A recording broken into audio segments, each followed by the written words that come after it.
सभी प्रशिक्षुओं को मैं नमस्कार। आप सभी का हमारे चैनल टीएसपी क्लासेस में एक बार फिर से बहुत बहुत स्वागत है। तो दोस्तों, आज हम इस वीडियो में बात करने वाले हैं यूपी डीएलएड अर्थात बीटीसी थर्ड सेमेस्टर के चतुर्थ प्रश्न पत्र मैथ के बारे में, जो कि मैथ में समानुपात का टॉपिक चल रहा है। और समानुपात में इसके पहले वीडियो में समानुपात के प्रकार पढ़ाए गए हैं। समानुपात ये समानुपात के प्रकार में पढ़ाया गया है। क्या दो चीजें पढ़ाई गई है। एक तो आपका पढ़ाया गया है सरल समानुपात। सरल समानुपात। अब इस सरल समानुपात में दो चीजें पढ़ाई गई है। क्या? एक अनुलोम अनुलोम समानुपात, और दूसरा पढ़ाया गया है, पहला अनुलोम समानुपात, दूसरा पढ़ाया गया है प्रतिलोमानुपात। प्रतिलोमानुपात इसके बारे में चर्चा किया जा चुका है। इस पर जितने भी प्रश्न थे, प्रश्नों को भी कराया जा चुका है। इसके पहले थ्योरी पोर्शन को पढ़ाया गया, समझाया गया है, उसके बाद उस पर क्वेश्चन भी कराया गया है। अगर आप इसको नहीं देखे हैं तो आप टीएसपी के प्लेलिस्ट पे जाइएगा और वहां से इस चीजों को देख लीजिएगा। वहां पे प्रश्न कराया जा चुका है। ठीक है। आज हम उसी के क्रम में आगे बढ़ेंगे। अगला टॉपिक है बाह्य तथा मध्य पदों के समानुपात के मध्य संबंध। बहुत ही इंपॉर्टेंट टॉपिक है जो आज ये चल रहा है। वैसे तो इम्पोर्टेंट आपका पूरा समानुपात ही, अनुपात और समानुपात ही, ये पूरा अनुपात और समानुपात, अनुपात समानुपात पूरा चैप्टर ही, ये पूरा जो अध्याय है, ये बहुत ही इम्पोर्टेंट है। ठीक है। तो इसमें हम समानुपात तो पढ़ ही लिए थे, सॉरी, अनुपात पढ़ ही लिए थे। अनुपात के बाद हम समानुपात पढ़ रहे थे। समानुपात में सरल समानुपात, क्योंकि हमारा दो समानुपात होता है, एक सरल समानुपात होता है, एक मिश्र समानुपात होता है। तो अभी हम सरल समानुपात पढ़ रहे हैं। सरल समानुपात में हम अनुलोम समानुपात पढ़ चुके हैं और प्रतिलोम समानुपात पढ़ चुके हैं। अब उसी की कड़ी में हम अगले में पढ़ रहे हैं बाह्य तथा मध्य पदों के समानुपात के मध्य संबंध। इसके बारे में चर्चा करेंगे कि बाह्य तथा मध्य पदों के बीच में संबंध क्या होता है, इनके समानुपात के मध्य संबंध क्या होता है, कैसे प्रश्न पूछा जाता है और कैसे हमको उसको सॉल्व करना है। ठीक है। बहुत ही अच्छा टॉपिक है और बहुत ही इजी टॉपिक है। बस थोड़ा सा आप ध्यान पूर्वक, थोड़ा सा कंसंट्रेट होकर के पढ़ेंगे तो चीजें बिल्कुल क्लियर हो जाएंगी। और यहाँ से प्रश्न तो 100% आता है प्रश्न। इसलिए पहले हम चीजों को समझा रहे हैं, कुछ प्रश्न करा दे रहे हैं। उसके बाद हम नेक्स्ट वीडियो में इसके बाएं तथा मध्य पदों से संबंधित जो भी और भी एडवांस सवाल होंगे, सबको हम नेक्स्ट वीडियो में केवल सवाल कराएंगे, चीजों को प्रैक्टिस कराएंगे। और आप वहां अच्छी तरीके से अगर प्रैक्टिस कर लेंगे तो एक भी प्रश्न आपका कहीं से छूटेगा नहीं एग्जाम में। ठीक है। तो चलिए दोस्तों, स्टार्ट करते हैं। देखिए, यहाँ है बाएं तथा मध्य पदों के समानुपात के मध्य संबंध। इसके बीच में संबंध क्या होता है, इस चीज को देखते हैं पहले। देखिए, दिया है यदि कोई पद ए, बी, सी व डी समानुपात में है तो इसके मध्य संबंध क्या होगा। देखिए, ए आपको ये बताया गया है कि प्रथमा समानुपात पद होता है, और ये द्वितीय होता है, ये तृतीय होता है, और ये चतुर्थ पद होता है। ठीक है। यहाँ तक तो चीजें बताई जा चुकी हैं। इसमें उस चीज से मतलब नहीं है अभी। इसमें मतलब ये है कि बाह्य पद और मध्य पद की बात की गई है। तो देखिए, जो जैसे ये राइट साइड का ये पहला वाला पद है, लास्ट लास्ट जो पद होते हैं, फर्स्ट पद और लास्ट वाला पद, ये क्या पद होता है, ये बाह्य पद होता है। जो बाहरी बाहरी पद होते हैं, बाहर के स्टार्टिंग वाला बाहर पद और लास्ट वाला बाहर का पद, ये क्या होते हैं, बाह्य पद होते हैं। और ये बीच वाले जो पद होते हैं, ये क्या होते हैं, मध्य पद। जैसे ए और डी क्या है, बाएं पद है, और बी व सी क्या है, मध्य पद है। जैसे यहाँ पे देखिए, ए दिया है, ए अनुपाते बी समानुपाते सी अनुपाते डी। तो जो ये ए और डी है, ये बाएं पद है। ये क्या है, ये बाएं पद है, बाएं पद है। और बी व सी वाला जो है ये कौन सा है, ये मध्य पद है।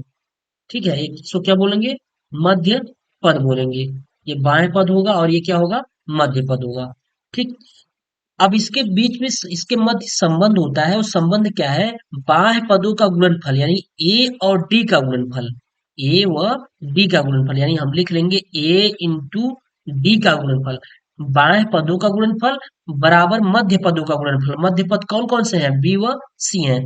बराबर क्या हो जाएगा, मध्य पदों का गुणनफल यानी बी इंटू सी के पदों का गुणनफल। यही चीज होगा, तो यही कह रहा है बाह्य पदों का गुणनफल और बराबर क्या, मध्य पदों का गुणनफल। ठीक है, तो अब इसमें चीजों को बताया जा चुका है कि ये प्रथमानुपाती होता है, ये द्वितीयानुपाती होता है, ये तृतीया सी वाला तृतीयानुपाती होता है, और डी वाला क्या होता है, चतुर्थानुपाती होता है। इस चीज को ध्यान रखिएगा, क्योंकि यहाँ से प्रश्न पूछा जाता है, दिया रहेगा पूछ लेगा कि द्वितीयानुपाती बताइए, तीन दिया रहेगा कह देगा द्वितीयानुपाती बताइए। या फिर कोई तीन और दे दिया, तृतीयानुपाती पूछ लिया। ठीक है, कोई भी पूछ सकता है। तो इस चीज को ध्यान रखिएगा, अभी इस पे प्रश्न कराया जाएगा, चीजें बिल्कुल क्लियर हो जाएंगी। पहले इस थ्योरेटिकल पोर्शन को देख लीजिए कि इसका कहने का सेंस क्या है। बाह्य पदों का गुणनफल बराबर क्या, मध्य पदों का गुणनफल। बाह्य पद आपको हमने बता दिया कि जो बाहरी बाहरी वाले पद होते हैं बाह्य पद होते हैं, और जो अंदर के पद हैं वो क्या है, मध्य पद है ना। अंदर वाले पद क्या है, मध्य पद है। ठीक, चलिए ये हो गया। ठीक है, तो अब इसका गुणनफल जो होता है वही होगा कि बाह्य पद का गुणनफल बाहरी पदों का गुणनफल यानी ए इंटू डी, और मध्य पदों का गुणनफल बी इंटू सी। तो यहाँ लिखा गया है ए इंटू डी और बराबर बी इंटू सी, बाह्य पदों का गुणनफल और बराबर मध्य पदों का गुणनफल, ये है। अब यहाँ से आपसे कई क्वेश्चन बनता है, कई क्वेश्चन पूछ सकता है। जैसे देखिए ये है, अगर यहाँ से हम आपको बताए हैं कि ए वाला है क्या है, ये प्रथमानुपाती होता है, बी वाला क्या होता है, यहाँ पे थोड़ा सा देख लीजिए, ए वाला प्रथमानुपाती है, बी वाला द्वितीयानुपाती है, सी वाला तृतीयानुपाती है, और डी वाला क्या है, चतुर्थानुपाती। तो यहाँ से चार तरीके से प्रश्न बन सकते हैं। यहाँ से कोई भी पूछ लेगा। जैसे अगर हम आपसे बात करें कि इस तरीके से दे रखा रहे, सपोज दैट हम देख लेते हैं, ये मान चलिए ये दिया है 5 अनुपाते यक्स की बात करें, या फिर अनुपात मत लगाइए, सीधा लिखिए 5x3 2 में द्वितीयानुपात बताइए। ठीक है, द्वितीयानुपात बताइए। तो आप क्या करेंगे, इसमें चार पद दिया हुआ है तो इसको आप ऐसे कर सकते हैं, 5 अनुपाते यक्स समानुपाते 3 अनुपाते 2। अब देखिए बाह्य पद ये वाला हो गया, बाहरी पद हो गया, और ये वाला क्या हो गया, मध्य पद। तो आप क्या लिख सकते हैं, आप यही लिख सकते हैं ना कि बाह्य पदों का गुणनफल बराबर मध्य पदों का यक्स इंटू 3 गुणनफल। अब ये वाला क्या है, द्वितीय अनुपात यक्स है, आपको पता है कि यहाँ ये जो दूसरा लिखा है द्वितीय अनुपात है, तो यक्स यही तो आ गया ना। तो ये हो जाएगा 5 इंटू 2 यानी 5 इंटू 2, और बराबर क्या हो जाएगा, ये 3x है तो यहाँ से x की वैल्यू निकालिए, 3 इधर कर लीजिए, 5 दूनी 10, x की वैल्यू कितनी आएगी, 10 के बटा 3 हो गई। x की वैल्यू क्या आ गई, 10 के बटा 3, 3 त्रिक का 9, और 3 त्रिक का 9 3.33 ऐसे करके आएगा। यानी जो द्वितीय अनुपात हो जाएगा उसकी वैल्यू क्या हो जाएगी, 3.33। तो यहाँ से ये चीजें द्वितीय अनुपात निकल गई। वही चीज यहाँ पे कह रहा था, देखिए वही चीज यहाँ से ये है कि अगर प्रथमानुपात पूछेगा तो ए वाला प्रथमानुपात है, ए को रोक लीजिएगा।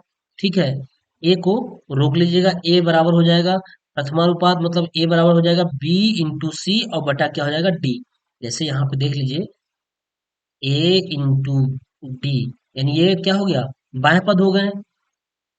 देखिए ए और डी, ये वाला क्या हो गया, बाएं पद हो गया। तो ए इंटू डी और बराबर क्या हो जाएगा, मध्य पद क्या हो जाएगा, बी इंटू सी। आपको ये चीज तो क्लियर है ना, हमारा ए वाला क्या है, प्रथमानुपात है, बी वाला क्या है, द्वितीयानुपात है, सी वाला क्या है, तृतीयानुपात है, ये तृतीयानुपात है, ये द्वितीयानुपात है, और ये चतुर्थानुपात है, और ये प्रथमानुपात है ना। अब यहाँ जिसका मान पूछे, मान चलिए द्वितीय अनुपात पूछ रहा है, बी पूछ रहा है, तो बी बराबर क्या हो जाएगा, बी बराबर ए इंटू डी यानी प्रथमानुपात इंटू चतुर्थानुपात बटा तृतीयानुपात सी बटा सी, ये हो जाएगा। ठीक है। अगर सी का मान पूछे तब, सी का मान पूछे, सी का मतलब क्या, तृतीय अनुपात अब पूछे, तो ए इंटू डी और बटा क्या हो जाएगा, ये बी यहाँ चलाएगा। ठीक है। तो वही चीजें लिखा गया है कि प्रथमानुपात ए बराबर हो जाएगा बी इंटू सी बटा डी हो जाएगा। अगर डी की वैल्यू पूछे, इसकी वैल्यू पूछे, डी की वैल्यू, तो डी को रोकिए और ए से भाग दे दीजिए, तो बी इंटू सी बटा क्या हो जाएगा, ए हो जाएगा। अगर आपसे द्वितीय अनुपात पूछे बी, तो बी अगर पूछता है, बी बराबर क्या हो जाएगा, ए इंटू डी और बटा क्या हो जाएगा, सी चला जाएगा नीचे। अगर सी की वैल्यू पूछ रहा है, तो बी से भाग हो जाएगा ए इंटू डी में, ए इंटू डी में बी से भाग हो जाएगा। ये तृतीय अनुपात निकल गया, ये चतुर्थानुपात निकल गया, ये प्रथमानुपात निकल गया, और ये क्या निकल गया, द्वितीय अनुपात निकल गया। ठीक है। ये चीजें हो गई। तो यहाँ से आपका चार प्रश्न यहाँ से बनेगा, और चार ये फार्मूला जो है, यहीं से वो प्रश्न लग जाएगा, इसी फार्मूले से प्रश्न सॉल्व हो जाएगा। ठीक है। चलिए आगे देखते हैं हम लोग। नोट पॉइंट में कुछ है।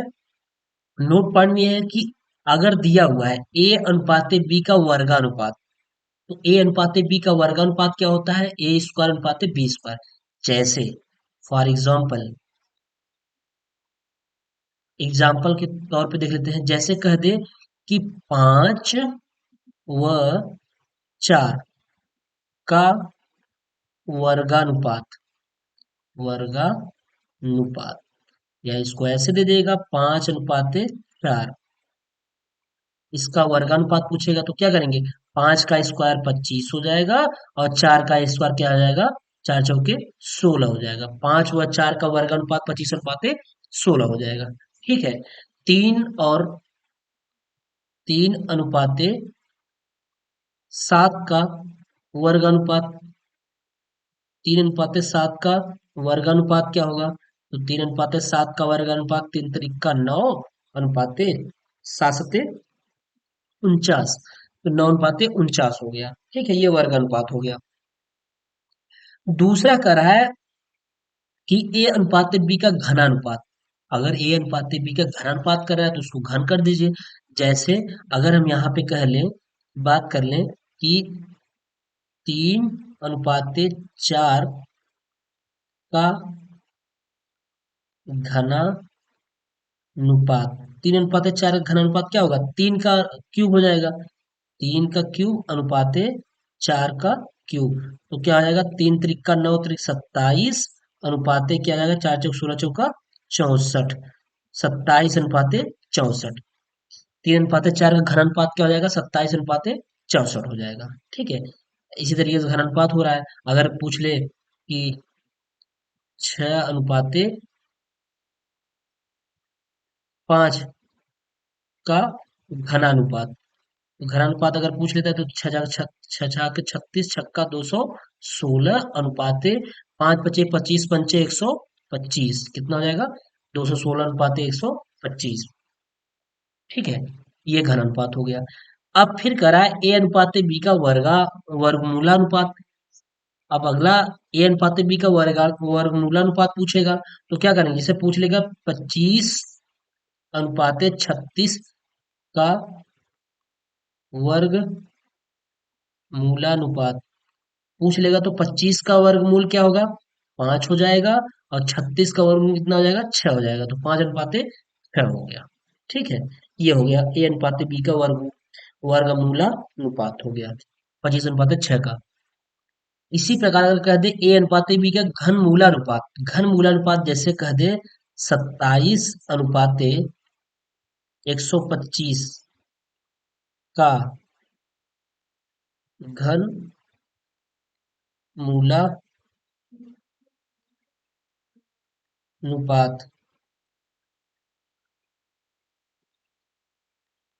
क्या होगा, 27:125 का घनमूल अनुपात क्या होगा, तो देखिए इसको अगर आप 27 का घनमूल आप करेंगे, 27:125 का घनमूल अनुपात, तो क्या हो जाएगा, 3 3 9 27, 3 हो गया, और 25 25 पंचे 125, 3:5 हो जाएगा।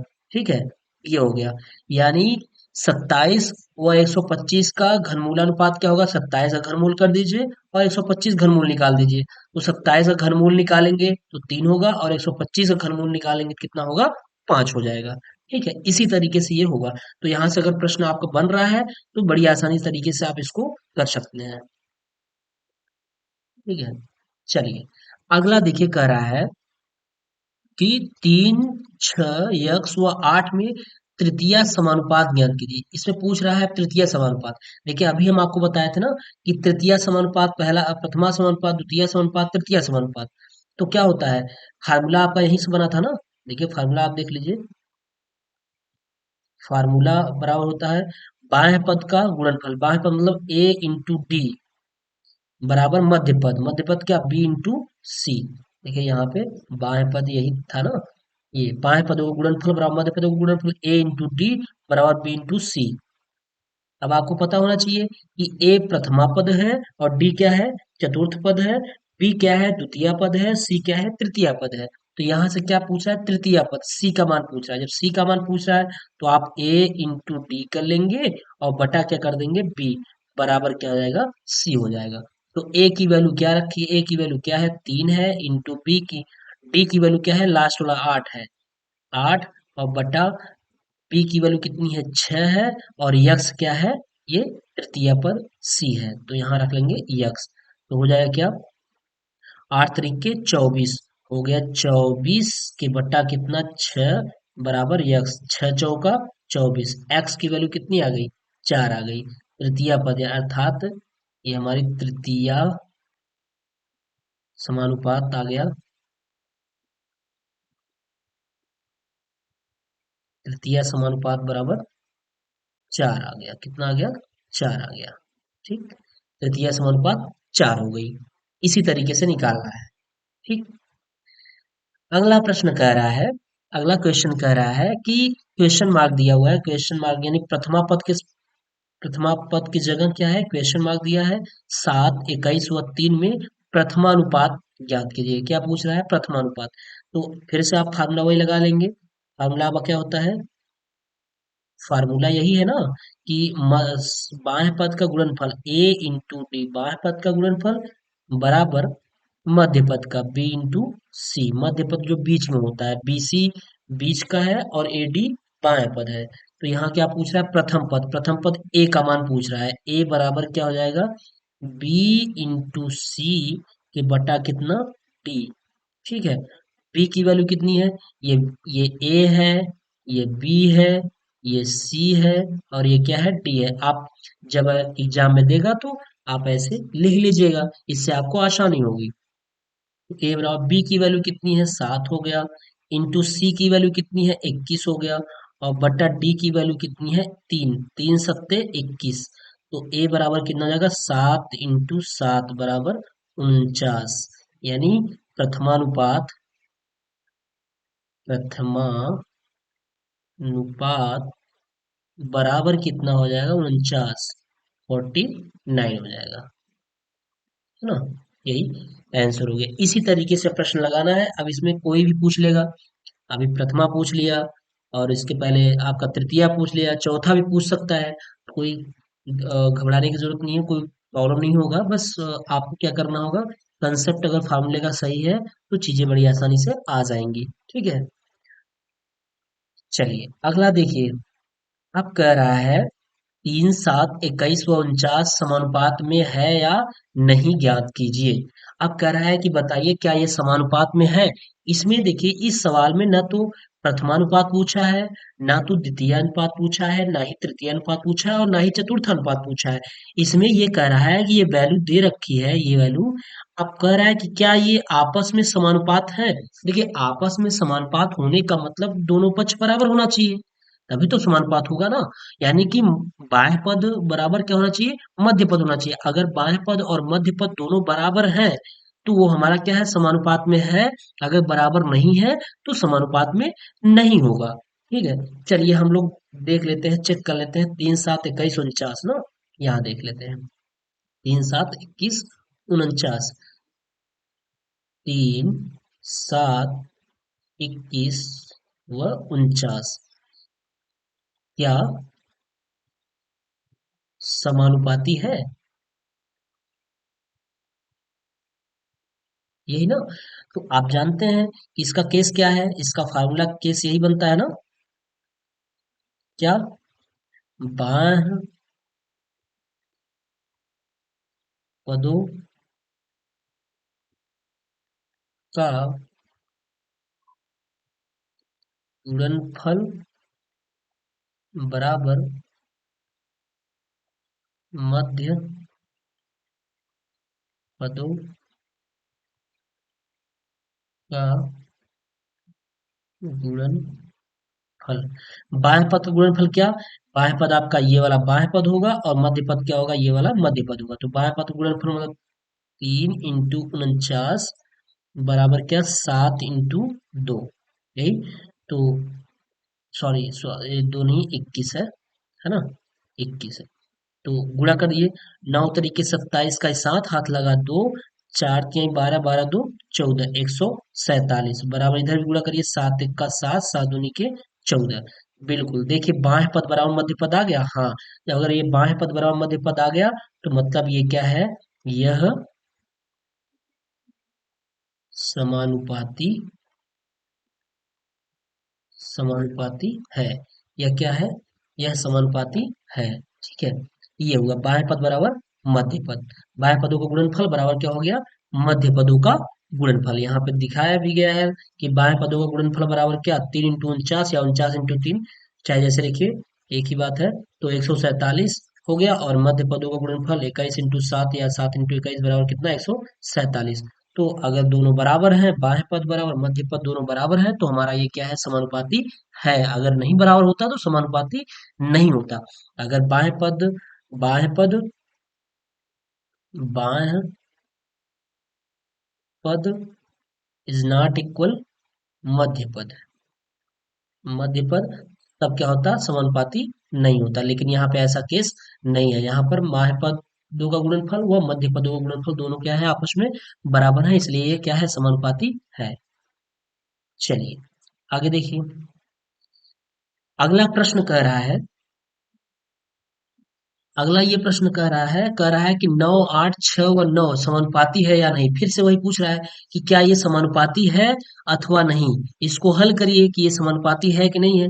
फिर आपका कंसेप्ट तो वही है ना, कि क्या, बाह्य पदों का गुणनफल बराबर मध्य पदों का गुणनफल। अगर दोनों बराबर हो जा रहे हैं तो वो समानुपाती है, अगर नहीं बराबर हो रहा है तो समानुपाती नहीं है। तो यहाँ से आप लिखेंगे, यहाँ से लिख लीजिए, बाह्य पदों का, बाह्य पदों का गुणनफल बराबर क्या, मध्य पदों का गुणनफल, ठीक। बाह्य पदों का गुणनफल क्या है, बाह्य पद कौन कौन से हैं आपको पता होगा कि ये वाला लास्ट वाला, जो फर्स्ट और लास्ट वाला बाह्य पद होता है, और बीच के जो बचते हैं वो क्या होते हैं, मध्य पद होते हैं। तो बाह्य पद हो जाएगा 9 × 9 बराबर कितना हो जाएगा, 8 × 6, 9 × 9 = 81 बराबर 8 × 6 = 48। क्या ये बराबर है, नहीं बराबर है। जब नहीं बराबर है तो यह लिखेंगे, यहाँ पे यह समानुपाती, समानुपाती नहीं है, ठीक है। यह समानुपाती नहीं है, क्यों, क्योंकि बाह्य पदों का गुणनफल बराबर मध्य पदों का गुणनफल बराबर नहीं है। बाह्य पदों का गुणनफल और मध्य पदों का गुणनफल जो है बराबर नहीं है, इसलिए क्या है, समानुपाती नहीं है, ठीक है। फिर आगे कह रहा है, यदि 15, नेक्स्ट प्रश्न है, 15, 25 x 5 समानुपाती है तो यक्स का मान ज्ञात कीजिए। अब बताइए, जो यक्स का ये है किस स्थान पे है, तो आप कहेंगे ये तृतीय अनुपाती है, तृतीय अनुपाती है, इसी का मान पूछ रहा है। तो क्या दिक्कत है, तृतीय अनुपाती है, तृतीय अनुपाती वाला फार्मूला लगा दीजिएगा, क्या, कि a × d बराबर b × c, यही होता है। यानी प्रथमा पद इंटू चतुर्थ पद बराबर मध्य पद होता है। मतलब मध्य पद का मतलब क्या, द्वितीय और तृतीय। तो यहाँ से क्या पूछ रहा है, तृतीय अनुपात पूछ रहा है, तृतीय अनुपात मतलब सी पूछ रहा है, तो सी का मान जब निकालेंगे तो सी बराबर क्या हो जाएगा, ए इंटू डी बटा क्या, बी।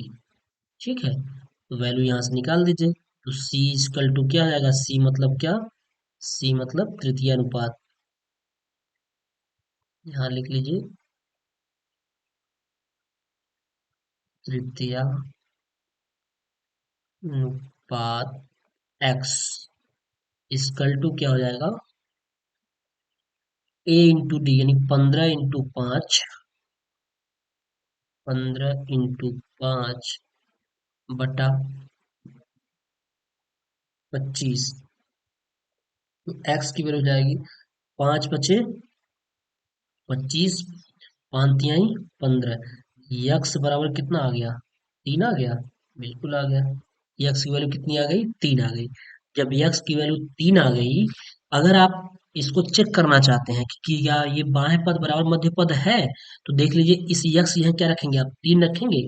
यहाँ पे देखिए इस यक्स की यहाँ आप 3 रखेंगे ना, नहीं रखेंगे, तो बाएं पद बराबर मध्य पद, यानी बाएं पद क्या है, 15 × 5, यानी अगर आप यहाँ से उत्तर की जांच करना चाहते हैं, उत्तर की जांच, अगर उत्तर की जांच करना चाहते हैं तो 15 × 5 बराबर 25 × 3, बाह्य पद बराबर मध्य पद, 15 × 5 = 75, तो आप क्या कहेंगे, ये हो गया 75 बराबर क्या हो गया, 25 × 3 = 75। क्या ये बराबर है, बिल्कुल बराबर है, यानी बाह्य पद बराबर मध्य पद, बाह्य पद बराबर मध्य पद दोनों बराबर है, तो ये समानुपाती है। समानुपाती है, वो इससे पहले भी वो बोला था कि ये समानुपाती है, तो यक्स का मान निकालना था, तो यक्स का मान कितना आ गया, यक्स का मान 3 आ गया। ठीक, चलिए अगला प्रश्न देखिए, 9 और 25 का मध्यानुपाती ज्ञात कीजिए। देखिए सवाल बहुत अच्छा सवाल है, और सवाल कुछ इसी तरीके से बनता है, ऐसे ही सवाल पूछा जाता है कि 9 और 25 का मध्यानुपाती ज्ञात कीजिए। तो आपको ये चीज पता होना चाहिए कि 9 और ये 25 क्या है, यह है क्या। तो आप यही, आपको अब तक तो यही बताया गया ना कि ये 9 और 25 अगर कह रहा है कि 9 और 25 का मध्यानुपाती ज्ञात कीजिए, तो मतलब मध्यानुपात नहीं पता है, बाहानुपात पता है। तो 9 और 25 क्या है, बाहानुपात है। तो मान लीजिएगा यहाँ, मानिएगा यहाँ पे कि माना, माना 9 व 25 का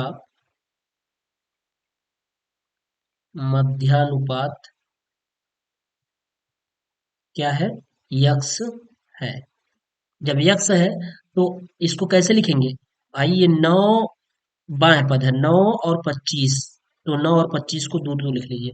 अब बचा क्या, इसके अनुपात क्या आएगा, माने आप यक्स, फिर समानुपात क्या होगा, फिर इसके भी समानुपात यक्स ही होगा, समानुपात यक्स अनुपात 25 होगा, क्योंकि ये दोनों हमारे क्या है, मध्यानुपात है। और यही तो पूछ रहा है कि मध्यानुपात कितना होगा, बाएं अनुपात तो आपको पता है ना कि बाएं अनुपात हमारा 9 और 25 है, तो मध्यानुपात हमने क्या मान लिया, यक्स मान लिया, तो ये वाला भी, इसका अनुपात भी यक्स होगा, और ये यक्स के अनुपात 25 होगा, मध्यानुपात यही ना होगा।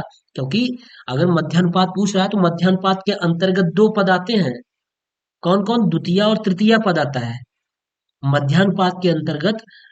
ये जो मध्यानुपात होता है, मध्यानुपात के अंतर्गत दो पद आते हैं, कौन कौन, द्वितीय और तृतीय पद। और बाह्य पद के अंतर्गत कौन कौन आते हैं, प्रथमा और चतुर्थ पद आता है। तो अब यहाँ से आप वैल्यू निकाल लेंगे, कैसे, आप इस तरीके, इसको इस तरीके से लिख सकते हैं कि बाह्य पदों का योगफल, सॉरी बाह्य पदों का गुणनफल बराबर मध्य पदों का गुणनफल। तो बाह्य पदों का आप लिख लीजिएगा यहाँ पे, बाह्य पदों का गुणनफल बराबर क्या, मध्य पदों का गुणनफल, है ना, गुणनफल। तो बाएं पदों का गुणनफल क्या हो जाएगा, 9 × 25, और बराबर मध्य पद कौन से हैं, यक्स इंटू यक्स हैं, तो यक्स इंटू यक्स, तो क्या हो जाएगा, एक्स स्क्वायर बराबर लिख लेंगे हम 9 × 25, तो एक्स की वैल्यू कितनी हो जाएगी, इधर लग जाएगी कड़ी, 9 × 25 हो जाएगी। तो 9 का वर्गमूल क्या होता है, 9 का वर्गमूल 3, 25 का वर्गमूल 5, तो एक्स बराबर कितना आ गया, एक्स बराबर 5 × 3 = 15, यही आंसर हो गया। क्या हो गया, आंसर हो गया, यानी एक्स का मान 15, यानी ये भी इसका भी वैल्यू 15 होगा और इसकी भी वैल्यू क्या होगी, 15 होगी।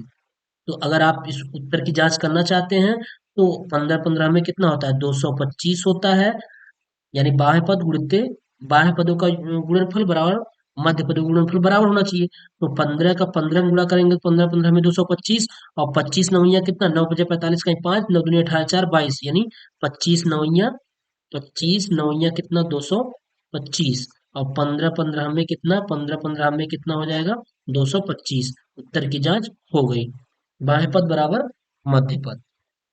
ठीक, तो इस तरीके से ये हो जाएगा। चलिए अगला प्रश्न देख लीजिए, दो प्रश्न है।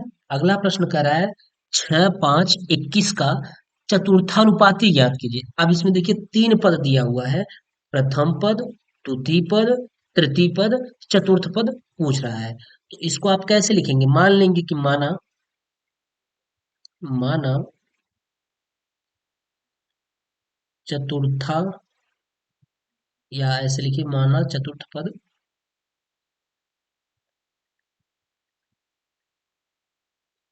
माना चतुर्थ अनुपाती पद, पद बराबर क्या है, यक्स है। तो इसको कैसे लिखेंगे, इसको ऐसे लिखेंगे ना, 6 अनुपाते 5 समानुपाते 21 अनुपाते कितना, यक्स। यही यक्स की वैल्यू निकालनी है। तो चतुर्थ पद यानी कि क्या, आप ऐसे फॉर्मूला लिखते हैं ना कि ए इंटू क्या, डी, ए इंटू डी बराबर क्या, बी इंटू सी। तो क्या पूछ रहा है, चतुर्थ पद डी पूछ रहा है, डी, डी इजकल टू क्या हो जाएगा, डी इजकल टू हो जाएगा बी इंटू सी बटा क्या हो जाएगा, ए हो जाएगा। देखिए ये प्रथम पद इंटू चतुर्थ पद, बाह्य पद यही होता है ना कि प्रथमा पद इंटू चतुर्थ पद, यानी पहला और अंतिम, और बराबर बीच वाला बी इंटू सी। तो डी की वैल्यू निकाल दीजिए, बी की वैल्यू कितनी है, ये है ए, ये है बी, ये है ए, ये है बी, ये है सी। तो बी की वैल्यू कितनी, 5, इंटू सी की वैल्यू कितनी, 21, और बटा ए की वैल्यू कितनी, 6। तो डी इक्वल टू कितना हो जाएगा, काट दिए, तीन तीन सत्ते 21, तीन दूनी के 6, 7 5 35, कितना आया, 35, 35 के बटा 2, तो 35 के बटा 2, 35 का आधा कितना, 17.5, 17 × 34 35 आया डी की वैल्यू, यानी आ गया चतुर्थानुपाती कितना आ गया, 17.5 हो गया, 17.5 हो गया।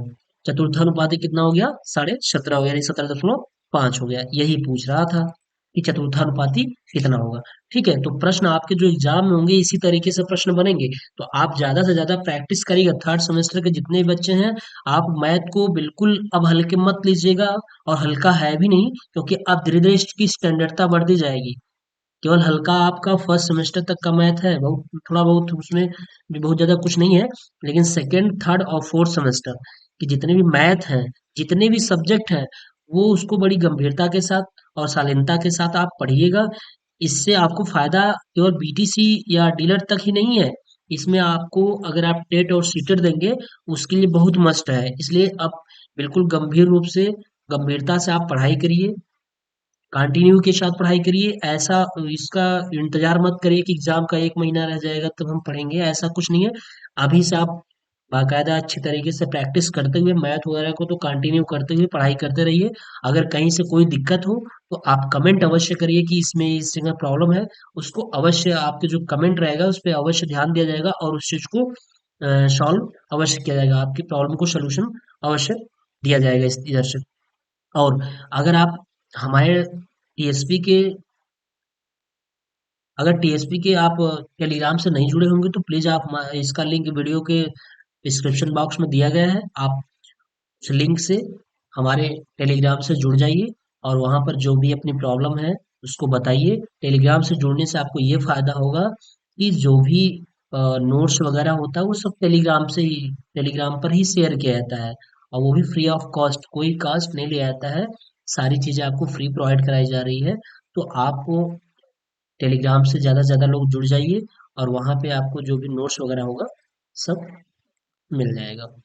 ठीक है, चलिए अगला लास्ट प्रश्न ये कह रहा है देखिए थोड़ा सा हट के प्रश्न है, कह रहा है यदि यक्स अनुपाते वाई बराबर 4 अनुपाते 5, तो 5x - 3y अनुपाते 6x+3y का मान ज्ञात कीजिए। बिल्कुल बहुत अच्छा प्रश्न है। चलिए हम लोग सॉल्व करते हैं। दिया है यक्स अनुपाते वाई चार, दिया है यक्स अनुपाते वाई बराबर 4 अनुपाते 5 दिया है। क्या दिया है, यानी हम इसको लिख सकते हैं कि यक्स के बटा क्या, वाई बराबर कितना दे रखा है, 4 के बटा 5। तो मान क्या पूछ रहा है, वैल्यू पूछ रहा है 5x - 3y अपान कितना, अनुपात का मतलब बटा होता है 6x+3y, इसी की वैल्यू पूछ रहा है।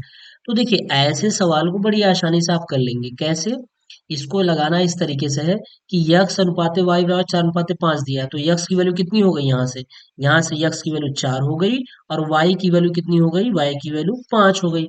बस इसी यक्स और वाई की वैल्यू ले जा करके इस वाले में मान में रख दीजिए, आंसर आ जाएगा। यानी क्या रखेंगे आप, यक्स इक्वल टू 4 रखेंगे, और वाई इक्वल टू क्या रखेंगे, 5 रखेंगे। बस इसी की वैल्यू यहाँ पे रख दीजिएगा, घटा दीजिएगा, जोड़ दीजिएगा, जितना आएगा वही उसका आंसर हो जाएगा। ठीक है, बहुत आसान सवाल है, केवल देखने में लग रहा है कि थोड़ा सा ये टफ होगा, लेकिन ऐसा कुछ नहीं है। चलिए लिखिए, यहाँ पे एक्स की वैल्यू क्या रखेंगे, 5 × एक्स का मान कितना है, 4 है, माइनस 3 × वाई की वैल्यू कितनी है, वाई की वैल्यू 5 है, और बटा क्या हो जाएगा, 6 × एक्स की वैल्यू 4 प्लस 3 × वाई की वैल्यू, सॉरी, वाई की वैल्यू दिया है 5, कितना दे रखा है, 5 दे रखा है। चलिए गुणा कर दीजिए, 4 × 5 = 20, माइनस 5 × 3 = 15 हो गया, और बटा क्या हुआ, 6 × 4 = 24 हो गया, प्लस 5 × 3 = 15, 24, 15, 5 × 4 = 9, 3 × 39 होता है।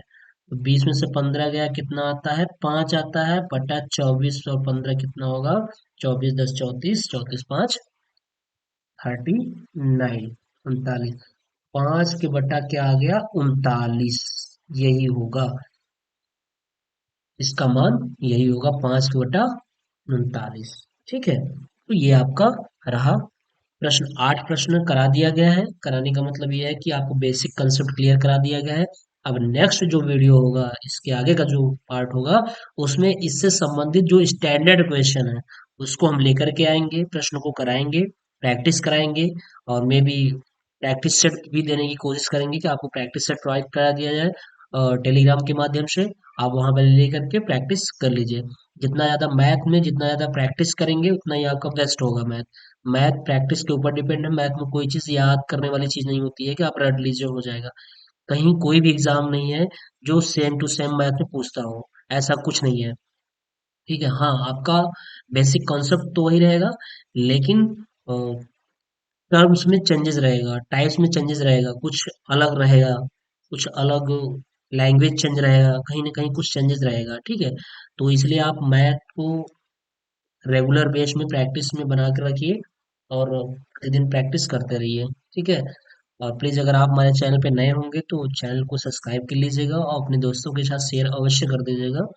और हाँ, अपने छोटे भाई जो फर्स्ट सेमेस्टर के हैं, प्लीज़ उनके तक इस वीडियो को, यानी वीडियो के लिंक को पहुंचाइए, और ज़्यादा से ज़्यादा, जिससे कि ज़्यादा से ज़्यादा लोग टीएसपी क्लासेस से जुड़ सके, और एक बेहतर और सुंदर आपको कंटेंट प्रोवाइड किया जा सके, जिससे कि चीज़ें बहुत अच्छी आपको मिल जाए, और वो आपके केवल यूपी डीएलएड और बीटीसी के ही उद्देश्य से नहीं, बल्कि टेट और सीटेट के उद्देश्य से भी आपको चीज़ें मिल जाए बड़ी आसानी से। आप जैसे थर्ड सेमेस्टर हो रहा है, और नेक्स्ट जो टेट आने वाला है, उसमें आप टेट में बैठे, और एक अच्छे नंबर से मार्क्स के साथ आप टेट क्रैश करें।